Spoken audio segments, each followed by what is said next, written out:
right. Hey everybody, this is the Shape speaking, and here I am on board the RMS Queen Mary. It's the first time I've been back on this ship since lockdown. I'm here tonight for Queen Mary's Dark Harbor, but I'll talk about that separately. Right now I just wanted to mention that I am back on, and it's nice and spruced up lately. They've repainted a lot of stuff. I don't see the teak decking anymore, but it's good to be back on this ship. I'm a big fan of these old ocean liners, and the fact that I've got one of the last remaining of the classic ocean liners still here and practically right in my backyard is a fact I've always been pretty fond of. So one more time on the Queen Mary. I did the haunted tour earlier. Gonna hang out, get something to eat before I head over into the haunt. I believe I've got a line up for that about 5 o'clock before they start letting everybody in. So in the meantime, time to enjoy more time on the Queen. So this is a little disappointing right here. Fortunately, the forward observation lounge with its awesome Art Deco interiors does not seem to be open. I really wanted to get in there and yep, it's locked. Yeah, really wanted to get in there, have a couple glasses of wine, but disappointing. In the meantime, you've got this right next to it. Children's play area. Like most children's play areas from the era, it somehow managed to be really creepy. This one right here, I'm never 100% sure that's not Annabelle. Okay, so the model gallery here is way smaller than it used to be. I know right there where you see empty space, there actually used to be a full model of the Queen Mary itself. This right here is Titanic. These models are split in half, so you can see the outside on one side and the inside on the other. I remember there being a lot more models in here, but this right here is the Normandy. Famous French liner, and then right over here, this is Lusitania.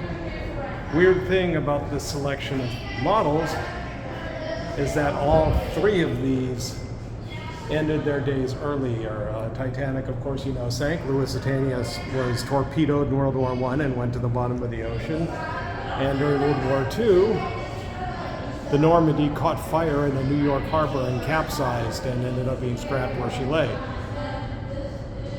Like I said, I do remember there being a big Queen Mary one, and I thought there were some other ones around here, but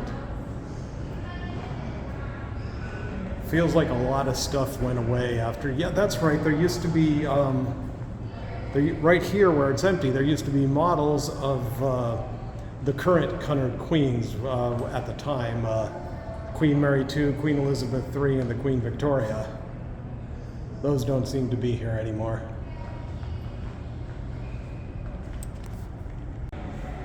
Looking through this window here, some couple had the awesomest wedding in history. Just from the look of the decor. Here's something I always get a kick out of here. We're in the isolation ward in the back part of the ship where they kept all the sick passengers. And right over here, this is also where they kept prisoners and people they caught stowing away. And this here is a list of all the stowaways that they caught on the Queen Mary over its years of service. And what I always get a kick out of, second from the top, that one. And he always looked so harmless. Okay, so these are some new things they are doing on the Queen Mary. I won't have time for any of this stuff today, but with all the different new tours they have here, I will definitely be coming back sometime in the future. Been off this ship for way too long. I know, not everybody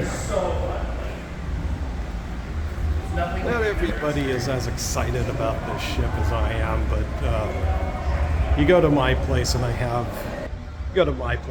have tons of books on all these classic ocean liners. That started when I saw Jim Cameron's Titanic, and I started getting curious about these old ocean liners, what other ones were there. Obviously I'd heard of Titanic, but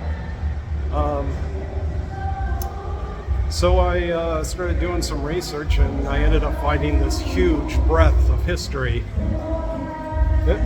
Somebody's having a private event. This breadth of history connected to these old ocean liners, and I've remained a fan ever since.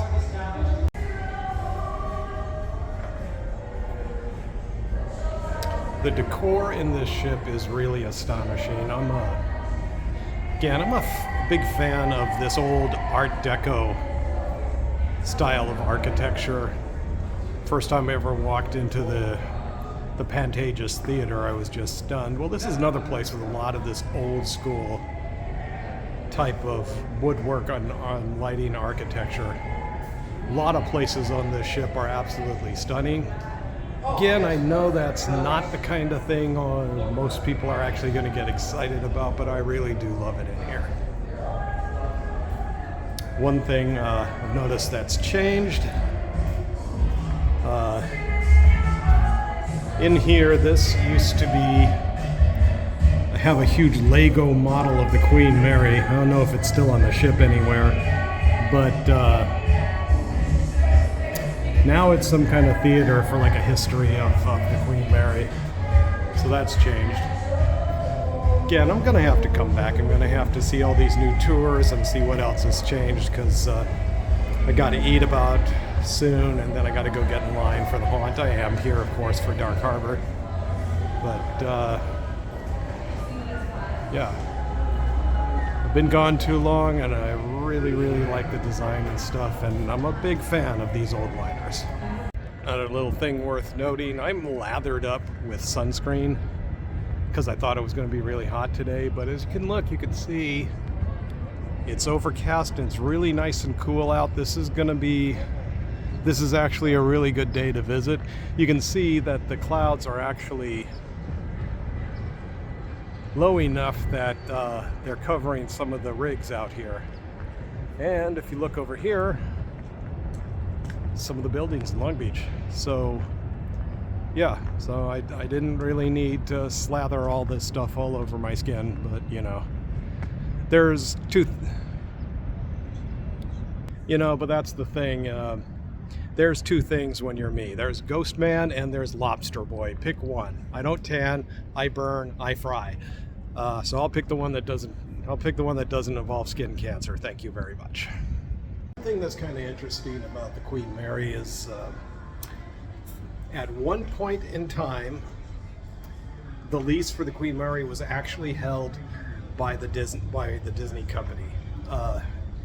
The way I understand it, what happened was that the same company that owned Disneyland's hotels also owned the lease for the Queen Mary.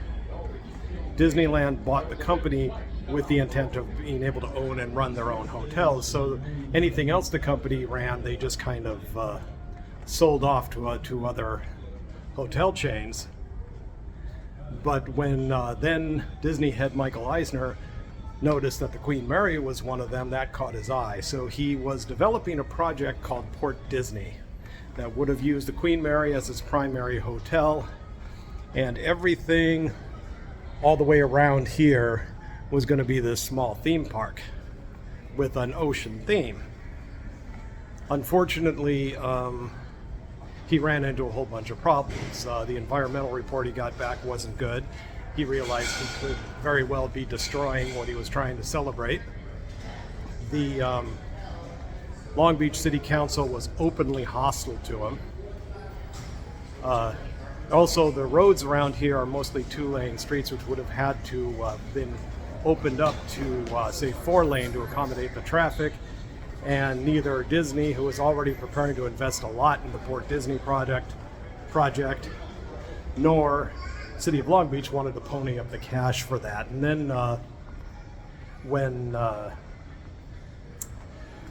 when Euro Disney, as it was called at the time, completely tanked initially. They canceled the plans and sold off the lease to somebody else.